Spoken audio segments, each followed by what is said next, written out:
학교 경영기법에는 단위학교 책임경영제, 목표관리기법, 과업평가계획기법, 총체적 질관리가 있습니다. 먼저 네 기법의 차이부터 잡아보겠습니다.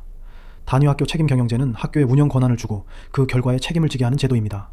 목표관리기법은 구성원들이 함께 목표를 세우고 그 목표를 중심으로 학교를 운영하는 기법입니다. 과업평가계획기법은 복잡한 과업의 순서와 일정을 관리하는 기법입니다. 총체적 질관리는 모든 구성원이 참여하여 교육의 질을 지속해서 개선하는 기법입니다. 먼저 단위학교 책임경영제, 즉 SBM입니다.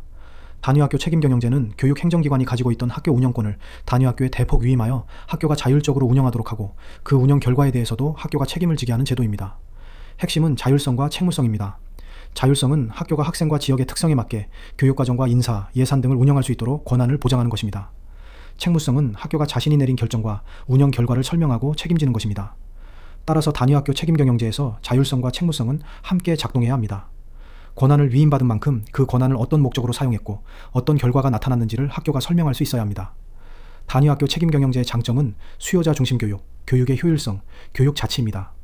학교가 학생과 학부모의 요구를 직접 반영하면 수요자 중심 교육을 운영하기가 쉬워집니다.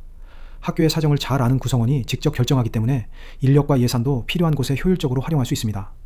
또한 교육행정기관이 모든 것을 결정하지 않고 단위학교가 스스로 운영한다는 점에서 교육 자치를 실현할 수 있습니다. 단위학교 책임경영제를 실천하는 방법에는 학교 운영위원회, 도급경비제, 공모교장제와 초빙교사제, 학교 회계제도가 있습니다. 학교 운영위원회에는 교원과 학부모, 지역인사가 함께 참여합니다.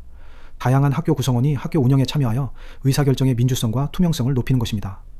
도급경비제는 예산을 총액으로 지급하고 구체적인 사용 방법은 학교가 정하도록 하는 방식입니다. 이를 통해 학교의 예산 운영에 재량권을 부여합니다. 공모교장제와 초빙교사제는 학교의 특성과 필요에 맞는 교장과 교사를 초빙하여 학교 실정에 알맞은 교육을 운영하려는 제도입니다. 학교 회계제도는 여러 학교 운영자금을 체계적으로 관리하고 학교가 필요한 교육활동에 맞게 예산을 편성하고 운영하도록 하는 제도입니다. 결국 단위학교 책임경영제는 학교의 자율성을 확대하되 그 운영 결과에 대한 책무성도 함께 강화하는 제도입니다.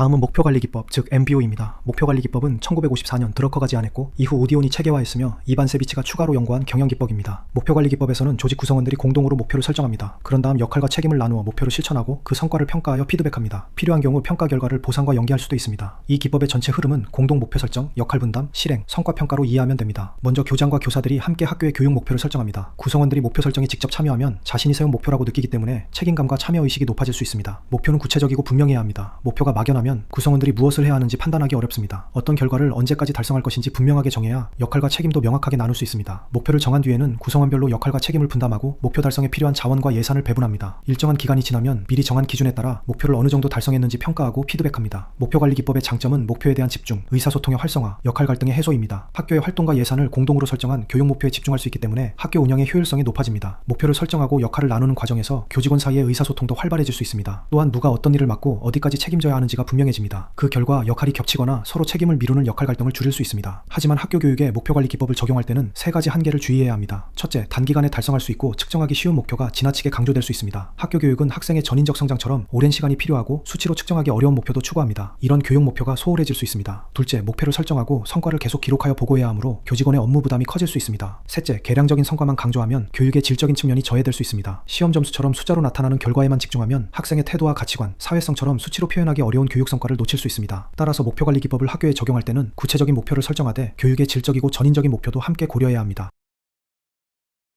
다음은 과업평가계획기법, 즉 퍼트입니다. 퍼트는 복잡한 사업을 계획된 기간 안에 완성하기 위해 세부 과업의 순서와 소요 시간을 체계적으로 관리하는 기법입니다. 먼저 하나의 사업을 여러 세부 과업으로 나눕니다.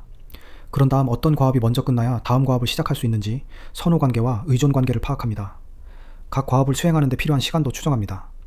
이 내용을 네트워크로 나타내면 전체 사업이 어떤 순서로 진행되는지 파악할 수 있습니다. 이 과정에서 전체 사업 기간에 직접 영향을 주는 중요 과업도 확인할 수 있습니다. 이런 과업이 늦어지면 전체 사업도 늦어지므로 집중적으로 관리해야 합니다. 퍼트의 장점은 일정 관리, 책임의 명료화, 과업 사이의 조정입니다. 세부 과업의 순서와 소요 시간이 드러나기 때문에 전체 사업 기간을 예상하고 불필요한 지연을 줄일 수 있습니다. 각 과업을 담당하는 부서와 구성원도 명확해지므로 책임있게 업무를 수행할 수 있습니다. 또한 구성원들은 자신이 맡은 과업이 전체 사업에서 어떤 위치에 있는지 이해하게 됩니다. 그 결과 과업 사이의 조정과 협력이 쉬워지고 구성원들의 참여의식도 높아질 수 있습니다. 목표관리 기법과 퍼트의 차이도 구분해야 합니다. 목표관리 기법은 구성원들이 어떤 목표를 달성할 것인지에 초점을 둡니다. 퍼트는 정해진 사업을 어떤 순서와 일정에 따라 추진할 것인지에 초점을 둡니다. 마지막은 총체적 질관리, 즉 TQM입니다. 총체적 질관리는 수요자의 만족을 높이기 위해 학교의 모든 구성원이 참여하여 학교 운영과 교육 과정을 지속해서 개선하는 경영 기법입니다. 총체적 질관리의 핵심은 총체적 참여, 수요자 중심 교육, 지속적인 개선입니다. 먼저 총체적 참여입니다. 교육의 질을 높이는 일을 교장이나 일부 담당자만의 업무로 보지 않습니다. 교장과 교감, 교사 등 학교의 모든 구성원이 자신의 역할에 따라 의사결정과 품질 개선 과정에 참여해야 합니다. 다음은 수요자 중심 교육입니다. 학교는 학생과 학부모 등 교육 수요자의 요구를 파악하고 이를 교육활동 개선에 반영해야 합니다. 이를 위해 실제 수업을 담당하는 교사에게 필요한 권한을 위임하고 구성원들이 공동으로 문제를 해결하도록 해야 합니다. 마지막은 지속적인 개선입니다. 학교 체제와 교육 과정을 계속 점검하고 부족한 부분을 찾아 개선해 나가야 합니다. 이를 위해서는 구성원들의 지속적인 참여와 헌신심이 필요합니다. 4가지 학교 경영 기법을 다시 연결해 보겠습니다. 단위학교 책임경영제는 학교의 운영권을 위임하고 결과에 책임을 지게 합니다. 목표관리 기법은 구성원들이 공동으로 목표를 세우고 그 성과를 평가합니다. 퍼트는 복잡한 과업의 선후관계와 일정을 네트워크도로 관리합니다. TQM은 모든 구성원이 참여하여 수요자의 만족과 교육의 질을 지속해서 형성합니다.